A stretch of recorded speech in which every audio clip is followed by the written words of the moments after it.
السلام عليكم ورحمة الله وبركاته.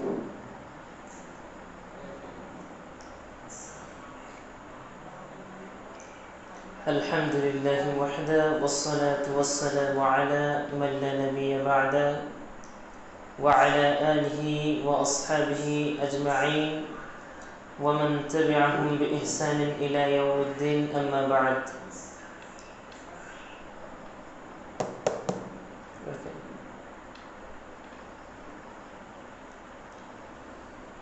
قال الله تعالى في كلامه المجيد والفرقانه الحميد: أعوذ بالله من الشيطان الرجيم. ادعوا إلى سبيل ربك بالحكمة والموعظة الحسنة وجادلهم بالتي هي أحسن. وقال تعالى في كلامه المجيد والفرقانه الحميد: كنتم خير أمتي أخرجت للناس تأمرون بالمعروف وتنهون عن المنكر وتؤمنون بالله لعلكم تفلحون. প্রশংসা রব্বুল ইজ্জত ওয়াল জালালের, যে রব্বুল আলামিন আমাদেরকে দুনিয়ার সার্বিক ব্যস্ততা থেকে অবসর করে আল্লাহর ঘর মসজিদে পবিত্র জায়গায় এসে কিছু আলোচনা শোনার এবং কিছু ইবাদত বন্দেগী করার তৌফিক দিয়েছেন। সেই মহান রব্বুল ইজ্জত ওয়াল জালালের দরবারে একবার কালিমাত শুকর আদায় করি, বলি আলহামদুলিল্লাহ। শান্তির ধারা অবতীর্ণ হোক মানবতার মুক্তির দূত মুহাম্মদ সাল্লাল্লাহু আলাইহি ওয়াসাল্লাম এবং তার আহলে বাইতের প্রতি। আল্লাহুম্মা সাল্লি আলাইহি আল্লাহুম্মা বারিক আলাইহি।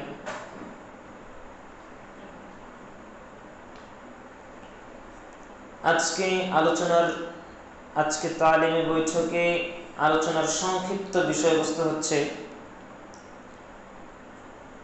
ইসলামে দাওয়াতের গুরুত্ব।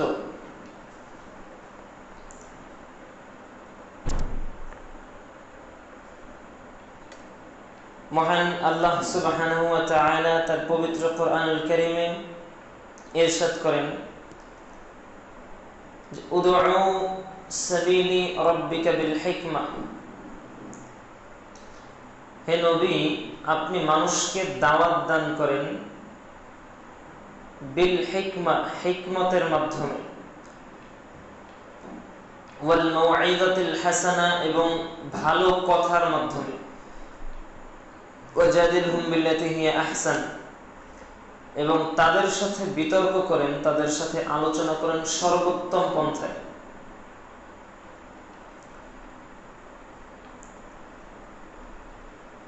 ইসলামের যতগুলো স্বর্ণযুগ গিয়েছে পূর্বে, কোন যুগেই দাওয়াত ছাড়া কোন জায়গায় ইসলাম প্রতিষ্ঠিত হয়েছে এরকম কোন নজির নেই। ইসলামের দাওয়াতটা এতই গুরুত্বপূর্ণ যে তরবারি দিয়ে যদি কোনো ব্যক্তিকে ঘায়েল করা না যায় তাহলে তাকে কথার মাধ্যমে ঘায়েল করা যায়। তরবারি যতটা ধারালো, প্রকৃতপক্ষে মানুষের কথা তার থেকেও বেশি ধারালো। একটা তরবারি যদি কোনো মানুষকে ঘায়েল করতে না পারে তাহলে সেটা করতে পারে কথা। সেটা নেগেটিভলি ভাবে না অথবা পজিটিভলি ভাবে। আপনি যদি একটা নেগেটিভ একটা কথা বলেন, ওই কথাটা আপনি কোনোদিন ভুলবেন না, কিন্তু কেউ আঘাত করলে ওই ক্ষত শুকিয়ে যাবে, কিন্তু এই কথার যে ক্ষতটা এটা যায় না। তো দাওয়াতটা হচ্ছে কথার মাধ্যমে হোক, বিভিন্ন পদ্ধতি অবলম্বন করে হোক, তবে যেটা সবচেয়ে গুরুত্বপূর্ণ সেটা হচ্ছে আপনি কথার মাধ্যমে মানুষকে দাওয়াত দিবেন। আপনি মানুষের সাথে শত্রুতা পোষণ করে, কোন মানুষের সাথে যুদ্ধ করে যদি তাকে কালিমা না পড়াতে পারেন, যুদ্ধ করে কোনো ব্যক্তিকে কালিমা পড়ানো যতটা সহজ, তার থেকে 1000 গুণ বেশি সহজ কথার মাধ্যমে, দাওয়াতের মাধ্যমে কোন ব্যক্তিকে দ্বীনের পথে নিয়ে আসা। আল্লাহ তাআলা সেটাই বলছেন যে উদউ, তোমরা দাওয়াত প্রদান করো, তোমরা দাওয়াত দান করো, উদউ ইলা সাবিলি, আল্লাহর রাস্তায়, আল্লাহর দিকে, রব্বিকা বিল হিকমা, তোমার রবের দিকে, বিল হিকমা, হিকমতের মাধ্যমে।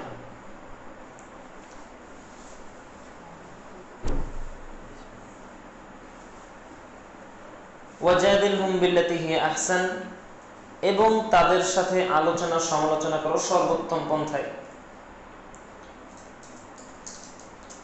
ইসলামের অনেক বড় ফায়দা হাসিলের জন্য এবং ইসলামের প্রাথমিক যুগে মানুষ খুব অল্প ছিল, কিন্তু যখনই দাওয়াতের প্রচার বেড়েছে তখনই ইসলামের দিকে মানুষ দলে দলে আগমন শুরু করল।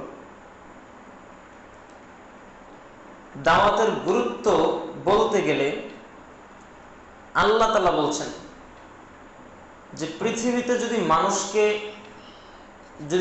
যেহেতু মানুষকে পৃথিবীতে পাঠানো হয়েছে, সেহেতু মানুষকে কিছু দায়িত্ব দিয়ে আল্লাহ তাআলা পাঠিয়েছেন। আল্লাহ তাআলা বলছেন যে কুনতুম খায়রা উম্মতি, তোমরা হচ্ছে সর্বশ্রেষ্ঠ জাতি। কুনতুম খায়রা উম্মতি, মুহাম্মদ সাল্লাল্লাহু আলাইহি ওয়াসাল্লামের জাতিকে আল্লাহ বলছেন যে তোমরা হচ্ছে সর্বশ্রেষ্ঠ জাতি। এই অংশটুকুর ব্যাখ্যা আমরা পরের অংশ থেকে নেব, তার আগে সংক্ষেপে একটা বিষয় জেনে নিই যে বিভিন্ন হাদিসে বিভিন্ন রকম কথা। এক হাদিসে এসছে সুনান তিরমিজির, যে জান্নাতি দল কয়টা হবে কে বলতে পারে? জান্নাতি দল হবে 120টা। যারা জান্নাতে যাবে ওই দল হবে 120টা, যার মধ্যে 80টা দল হচ্ছে মুহাম্মদ সাল্লাল্লাহু আলাইহি ওয়াসাল্লামের উম্মত থেকে। আল্লাহু আকবার। মুহাম্মদ সাল্লাল্লাহু আলাইহি ওয়াসাল্লামের উম্মত এতই শ্রেষ্ঠ যে অন্যান্য নবীদের যদি উম্মত বেশিও থাকে তাও পৃথিবীর সকল যত হাজার হাজার লক্ষ লক্ষ নবী আসছে এদের থেকে যাবে হচ্ছে 40 ভাগ। 120 ভাগের 40 ভাগ যাবে তাদের সবার উম্মত থেকে, আর শুধুমাত্র মুহাম্মদ সাল্লাল্লাহু আলাইহি ওয়াসাল্লামের উম্মত থেকে জান্নাতে প্রবেশ করবে 80টা দল। সুনান তিরমিজির হাদিস। কোন কোন বর্ণনায় এরকমও এসেছে যে অর্ধেক যাবে জান্নাতে মুহাম্মদ সাল্লাল্লাহু আলাইহি ওয়াসাল্লামের। যত মানুষ জান্নাতে প্রবেশ করবে তার মধ্যে অর্ধেক হচ্ছে মুহাম্মদ সাল্লাল্লাহু আলাইহি ওয়াসাল্লামের উম্মত। তো যাই হোক, আল্লাহ বলছেন কুনতুম খায়রা উম্মতি, তোমরা হচ্ছে সর্বশ্রেষ্ঠ জাতি। কেন তোমরা সর্বশ্রেষ্ঠ জাতি? আমরা কেন সর্বশ্রেষ্ঠ জাতি এটা একটু ব্যাখ্যা করে আল্লাহ বলছেন যে উখরিজাত লিন-নাস, তোমাদেরকে, তোমাদের উত্থান ঘটানো হয়েছে, তোমাদেরকে পাঠানো হয়েছে মানুষের কল্যাণের জন্য, উপকারের জন্য। মানুষের কল্যাণ সাধন করবা, মানুষের সাহায্য সহযোগিতা করবা, মানুষকে হেদায়েতের পথে আনবা, তোমার কাজই হলো এটা। তোমাকে আমি পৃথিবীতে পাঠাইছি এই কারণে। কুনতুম খায়রা উম্মতি উখরিজাত লিন-নাস, তুমি পৃথিবীতে গিয়ে মানুষের কল্যাণ সাধন করবে, এটাই তোমার কাজ, আর কোনো কাজ নেই। মানুষের উপকার করবা, মানুষকে হেদায়েতের পথের দিকে ডাকবা, সেটা নিজে না করে নাকি নিজেও করে? নিজেও করে। আল্লাহ তাআলা অনেক জায়গায় বলছেন, সূরা সফের 3 নম্বর আয়াত সম্ভবত, ওখানে বলতেছেন যে লিমা তাকুলুনা মা লা তাফআলুন, যে তোমরা নিজে যেটা করো না সেটা মানুষকে কেন বলো? যেটা তুমি নিজে করতেছো না, নিজেই পালন করতেছো না, তাহলে সেটা মানুষকে বলো কেন? অন্য জায়গায় বলছেন যে আতা'মুরুনান নাসা বিল বিররি ওয়া তানসাউনা আনফুসাকুম, যে এরকম তো হচ্ছে না যে তুমি দাওয়াত দিতেছো অথচ নিজের কথাই ভুলে যাইতেছো। আমি বলতেছি যে যাকাত দাও, দান করো, বেশি বেশি দান সাদাকা করো, অথচ একজন ফকির আমার কাছে আসলে বলি যে মাফ করেন। তো আদৌ কি এরকম হচ্ছে? আমি বলতেছি যে মসজিদ বানান, মসজিদে সহযোগিতা করেন, দ্বীনি কাজে সহযোগিতা করেন, ধর্মীয় কাজে সহযোগিতা করেন, সাহায্য করেন, অথচ আমি এর সাথে সম্পৃক্ত নাই। আমার সাধ্য যদি থাকে এত টাকা দান করার, এত টাকা দেয়ার, তাহলে আমি সেটা দিচ্ছি না। যদিও আলোচনার প্যাচের জন্য চলে আসছে, 1 মিনিট এটার উপর একটু কথা বলি।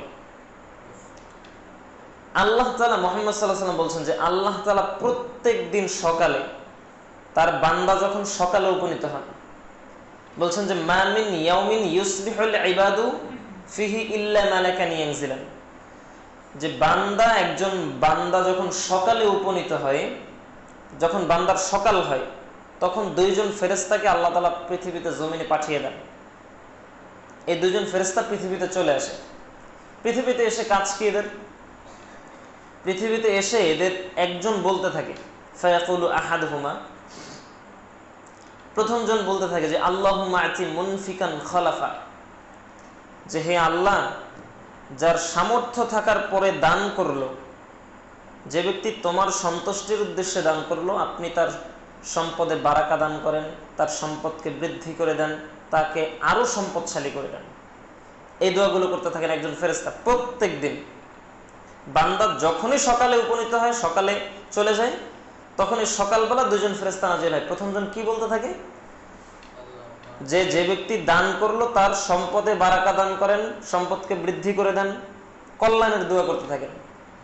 ফায়াকুলু আখার, দ্বিতীয় জন ফেরেশতা বলতে থাকে যে আল্লাহুম্মা আতি মুমসিকান তালাফা, যে হে আল্লাহ, যে ব্যক্তির সামর্থ্য থাকার পরেও 2 টাকা দিতে পারত কিন্তু বলল যে মাফ করেন, সামর্থ্য থাকার পরেও যে ব্যক্তি দান করলো না, তাকে আপনি ধ্বংস করেন, তার অর্থ সম্পদকে বিলীন করে দেন। বদদুয়া করতে থাকে। তো আমি ওই কাজটাই করব যেটা, মানে আমি মানুষকে যেটা বলবো ওইটাকে নিজে সম্পাদন করবো, এরপর মানুষকে বলবো। তো আল্লাহ বলছেন আতা'মুরুনান নাসা বিল বিররি ওয়া তানসাউনা আনফুসাকুম, তোমরা কি এমন করছো যে মানুষকে দাওয়াত দিতেছো ঠিকই, অথচ নিজেদের কথা ভুলে যাচ্ছ, নিজেদের কথা মনে রাখতেছো না? আসলে কি এরকম হচ্ছে? তো দাওয়াতের ক্ষেত্রে আমরা দাওয়াত দেব ওইটা যেটা আমরা নিজে পালন করব। আর মুহাম্মদ সাল্লাল্লাহু আলাইহি ওয়াসাল্লামের উম্মত সর্বশ্রেষ্ঠ হওয়ার একটা কারণ হচ্ছে এদেরকে পাঠানো হয়েছে মানুষের কল্যাণের জন্য। এরা এসে কি কাজ করবে পৃথিবীতে? মুহাম্মদ সাল্লাল্লাহু আলাইহি ওয়াসাল্লামের উম্মত এসে কি কাজ করবে? তা'মুরুনা বিল মা'রুফ, সৎ কাজের আদেশ দিবে। তা'মুরুনা বিল মা'রুফ, সৎ কাজের আদেশ দিবে। সৎ কাজের আদেশ দেওয়ার আগে নিজে সৎ কাজ করতে হবে না? আল্লাহ বলছেন ইল্লা মান তাবা ওয়া আমানা আমিলা আমালান সালিহান ফাউলাইকা ইউবাদদিলুল্লাহু সাইয়্যাতিহিম হাসানাত, যে কোনো ব্যক্তি তাওবা করলো, এরপরে সৎ কাজ করার সংকল্প করলো, এখনো করে নাই, সংকল্প করলো, তাওবা করলো, এরপর সৎ কাজ করলো অথবা সৎ কাজের সংকল্প করলো, উলাইকা ইউবাদদিলুল্লাহুম, তার পিছনের সব গুনাহগুলোকে, সাইয়্যাতিহিম হাসানাত, পিছনে যত গুনাহ করছিল এগুলোকে সব সওয়াব দিয়ে পরিবর্তন করে দেওয়া হয়। মানে আপনার যদি আগে এক আসমান পরিমাণ, আসমান থেকে জমিন পরিমাণ যদি গুনাহ থেকে থাকে, আর আপনি যদি আজকে তওবা করেন আল্লাহর কাছে যে আল্লাহ আমি তওবা করতেছি, আর জীবনে এই কাজগুলো করব না, খারাপ কাজের সাথে সম্পৃক্ত থাকবো না, যেই কাজ তোমাকে রাগান্বিত করে এই কাজের ধারে কাছে যাব না, এই সংকল্প যদি আমরা করতে পারি, সৎ কাজের সংকল্প, সৎ কাজ যদি করতে পারি, তাহলে আল্লাহ তাআলা পিছনের সব গুনাহগুলোকে সওয়াব দিয়ে পরিবর্তন করে দিবেন। সূরা ফুরকানের মধ্যে আল্লাহ তাআলা এটা বলছেন। তো তা'মুরুনা বিল মা'রুফ, মানুষকে সৎ কাজের আদেশ দিবে। সৎ কাজের আদেশ দেওয়া সহজ। একটা জিনিস দেখেন, আমি দেখাই। আপনি বলতে পারেন যে ভাই 2 রাকাত সালাত আদায় করেন, এটা সৎ কাজের আদেশ। ভাই ফরজ সালাত ঠিকমতো আদায় করেন, এটা সৎ কাজের আদেশ। আপনি বলবেন যে ভাই দান সাদাকা করেন, এটা সৎ কাজের আদেশ। মসজিদ নির্মাণ করেন, মাদ্রাসা নির্মাণ করেন, এটা সৎ কাজের আদেশ। সহজ, কেউ আপনাকে কিছু বলবে না। কিন্তু সমস্যাটা হচ্ছে যে রাসূল আল্লাহ সুবহানাহু ওয়া তাআলা দ্বিতীয় বাক্যে বলছেন যে তা'মুরুনা বিল মা'রুফ ওয়া তানহাউনা আনিল মুনকার, তারা অসৎ কাজের নিষেধ করবে। অন্য আয়াতে ওই যে লুকমান হাকিম তার ছেলেকে যখন বলতেছে যে আকিমিস সালাত ওয়া'মুরু বিল মা'রুফ ওয়া তানহা আনিল মুনকার, তখন বলছেন ওয়াসবির আলা মা আসাবাক, বলতেছে যে অসৎ কাজের নিষেধ করো আর ওয়াসবির আলা মা আসাবাক, যখন তোমার উপরে মুসিবত চলে আসে, যখন বিপদ আপদ চলে আসে, তখন তুমি ধৈর্য ধারণ করো। দুইটাকে অ্যাডজাস্ট করে দিলেন। অসৎ কাজের নিষেধ করাটা কঠিন। অসৎ কাজের নিষেধ কি? এক ব্যক্তি ঘুষ খায়, আপনি গিয়ে বলবেন যে ভাই ঘুষ খাইয়েন না, তখন ওই লোকটা আপনার শত্রু হয়ে যাবে। এক ব্যক্তিকে বলতেছেন যে ভাই নামাজ পড়ো না কেন, নামাজ তো পড়তে হইবে, তখন ওই লোকটা আর আপনার দেখলে ফিরে তাকাইবে না, লুকাইবে। আরো যে কাজগুলো আছে রাষ্ট্রীয় পর্যায়ে অথবা সামাজিক পর্যায়ে, আপনি যদি এই মানে এটার প্রতিবাদ করতে যান, সামাজিকভাবে যদি এটার প্রতিবাদ করতে যান, তাহলে অবশ্যই আপনি বিপদের সম্মুখীন হবেন। আর এজন্য বলছে যে ওয়াসবির আলা মা আসাবাক, যদি বিপদ আসে তাহলে ধৈর্য ধারণ করো। পরে বলছেন ওয়া ইন্না যালিকা ফি আজমিল উমুর, অসৎ কাজের নিষেধ করাটা কিন্তু খুব কঠিন, এটাও বলে দিছে। ওই আয়াতের শেষ অংশে বলে দিছে যে ইন্না ফি যালিকা লা আজমিল উমুর, তুমি যে অসৎ কাজের নিষেধ করবা, বিপদ আসলে ধৈর্য ধারণ করো। নিশ্চয়ই এই অসৎ কাজের নিষেধ করাটা অনেক কঠিন, এই কথাটা বলে দিয়েছে শেষে।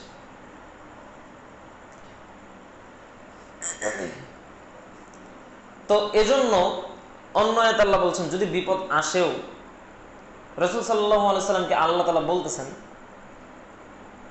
যে হে আইয়ুহার রাসূল বাল্লিগ, হে আল্লাহর রাসূল আপনি তাবলীগ করেন, আপনি মানুষের কাছে দাওয়াত পৌঁছে দেন, আপনি মানুষের কাছে দাওয়াত পৌঁছে দেন। মা উনজিলা ইলাইকুম মির রাব্বিক, মা উনজিলা ইলাইকা মির রাব্বিক, আপনার রবের পক্ষ থেকে আপনার উপরে যা নাজিল করা হয়েছে সেটার মাধ্যমে আপনি তাবলীগ করেন। তার মানে কোরআনের মাধ্যমে, কোরআন এবং সহিহ হাদিসের মাধ্যমে আপনি মানুষকে দাওয়াত প্রদান করেন।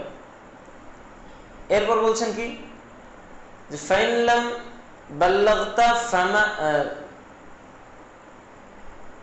ফামা বাল্লাগতা রিসালাতাহু,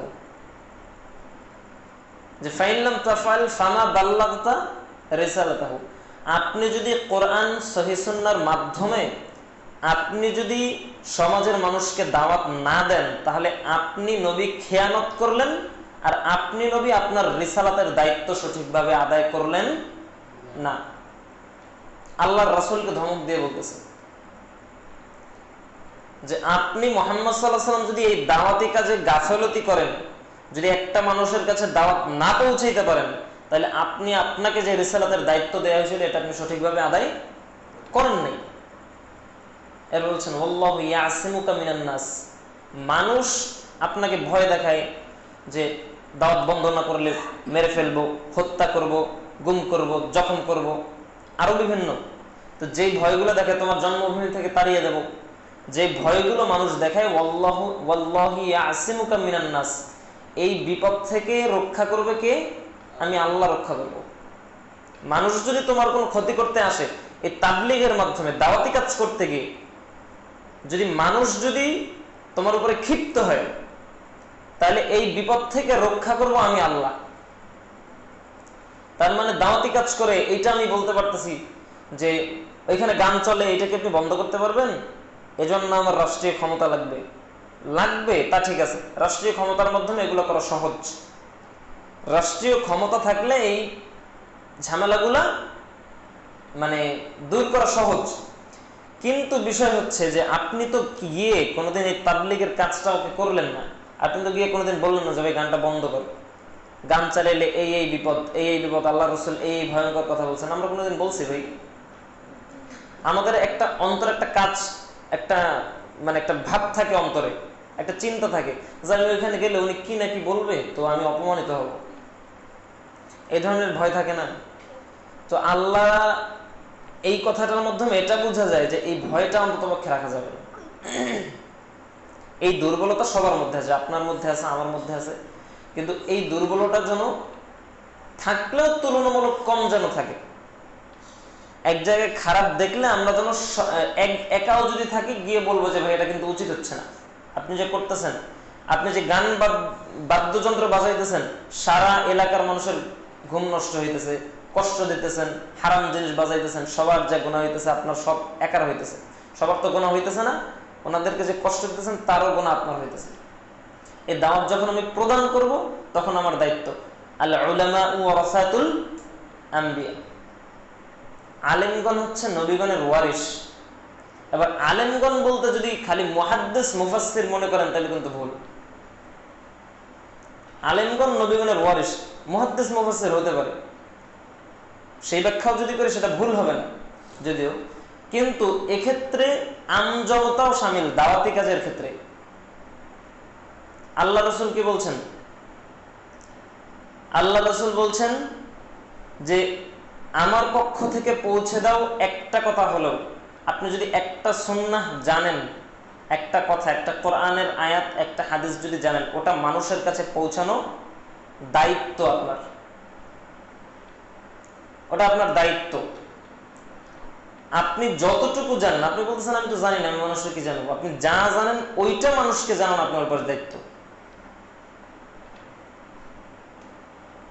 বাল্লিগু আন্নি ওয়ালাউ আয়া ওয়া হাদ্দাসু আন বানি ইসরাঈল ওয়ালা হারাজ ওয়া মান কাযাবা আলাইয়া মুতাআম্মিদান ফালইয়াতাবাওয়া মাকআদাহু মিনান নার। শুধুমাত্র খেয়াল রাখতে হবে যে আপনি যে তথ্যটা মানুষের কাছে পৌঁছাইতেছেন ওই তথ্যটা যেন ভুল না হয়, ওটা যেন আল্লাহ রাসূলের কথা হয়।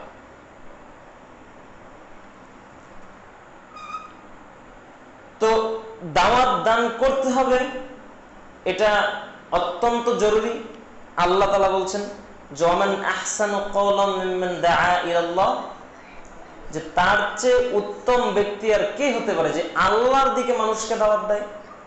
তার মানে পৃথিবীতে সর্বশ্রেষ্ঠ সবচেয়ে ভালো ব্যক্তি সেই যে ব্যক্তি মানুষকে আল্লাহর রাস্তায় দাওয়াত দেয়, সেই সবচেয়ে ভালো। তার মানে আল্লাহর রাস্তায় দাওয়াত দিতে হবে। ক্বালা মিম্মান দাআ ইলাল্লাহ ওয়া আমিলা সালিহা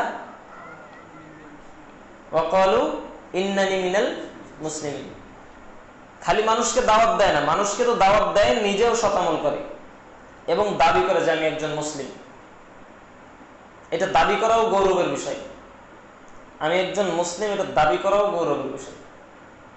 নিজেকে মুসলিম হিসেবে স্বীকৃতি দেওয়ার পরে যদি কেউ আমল সালেহ করে এবং মানুষকে দাওয়ার কাজ করে, মানুষকে সৎ পথে আনার কাজ করে, তাহলে এটা হবে সর্বোত্তম কাজ। যেমন আলোচনা দীর্ঘায়িত করছি না, আমরা এই আয়াতগুলো এবং কথাগুলোর মাধ্যমে যেটা বুঝতে পারলাম সেটা হচ্ছে যে ইসলামের নবজাগরণের জন্য, ইসলামের নবজাগরণের জন্য আমাদের এই যে দাওয়াতগুলো, এগুলোকে আমরা কাকে দেব? আমরা এই দাওয়াত মুরব্বীদের দেব, ঠিক আছে, কিন্তু এই দাওয়াত সবচেয়ে বেশি পৌঁছাতে হবে যুবকদের কাছে। কারণ দেখেন, অত্যাচারী শাসক যদি 16-17 বছর আমাদের মধ্যে ছিল, বিভিন্ন দলের বহু মুরব্বী অনেক চেষ্টা করে কি হটাইতে পারছে? কিন্তু দেখেন, যখনই এই নবজাগরণ যুবকদের মধ্যে একটা নবজাগরণের একটা প্রত্যাশা চলে আসছে, যখনই যুবক সমাজ জেগে উঠেছে, তখন 17-18 দিনই শেষ। যেটা 17-18 বছরে মানে সম্পূর্ণ হয় নাই, সম্ভব হয় নাই 17-18 বছরে, ওইটা 17 দিনও সময় লাগেনি, 17 দিনও সময় লাগেনি। তার মানে ইসলামের ক্ষেত্রেও এটা, ইসলামের নবজাগরণের জন্য, ইসলামকে সর্বোচ্চ পর্যায়ে নিয়ে যাওয়ার জন্য আপনি যুবকদেরকে দাওয়াত দিবেন, আর এই যুবকরা ইসলামের নবজাগরণ করতে পারবে খুব সহজে, অল্পতে। এদের বুদ্ধি বিবেক মুরব্বীদের থেকে ভালো, এদের ক্রিয়েটিভ চিন্তাধারা মুরব্বীদের থেকে ভালো। অন্য তো মুরব্বী হয়ে গেছে, মাথা থেকে এখন বুদ্ধি বেরোয় না। এজন্য আমাদের এই দাওয়ার কাজগুলো সবচেয়ে বেশি করতে হবে যুবকদের ক্ষেত্রে। আর এক্ষেত্রে আমাদের অত্যন্ত নমনীয় ভাব প্রকাশ করতে হবে, যেটা ইনশাল্লাহ অন্য কোনো দার্সে অথবা আগামী সপ্তাহে যদি দার্স হয়, তাহলে ওখানে আমি দাওয়াত কিভাবে প্রদান করতে হবে কোরআন থেকে এটা বলার চেষ্টা করব। আজকে এ পর্যন্তই। তো আল্লাহ তাআলা আমাদের সকলকে কোরআন এবং সুন্নাহর এই দাওয়াতের সাথে ওতপ্রোতভাবে সম্পর্ক রাখার তৌফিক দান করুক। সকলে বলি আমিন। আমাদের মধ্যে যারা অসুস্থ আছেন, আল্লাহ তাদেরকে দ্রুত সুস্থতা দান করে দিক, আমিন। আমরা যারা দাওয়ার কাজ করতে যাচ্ছি তাদের সকল কাজকর্মে আল্লাহ তাআলা বারাকা নাযিল করুক। সকলে বলি আমিন। সুবহানাকাল্লাহুম্মা বিহামদিক আশহাদু আল্লা ইলাহা ইল্লা আনতা আস্তাগফিরুকা ওয়া আতুবু ইলাইক। আসসালামু আলাইকুম ওয়া রাহমাতুল্লাহি ওয়া বারাকাতুহু।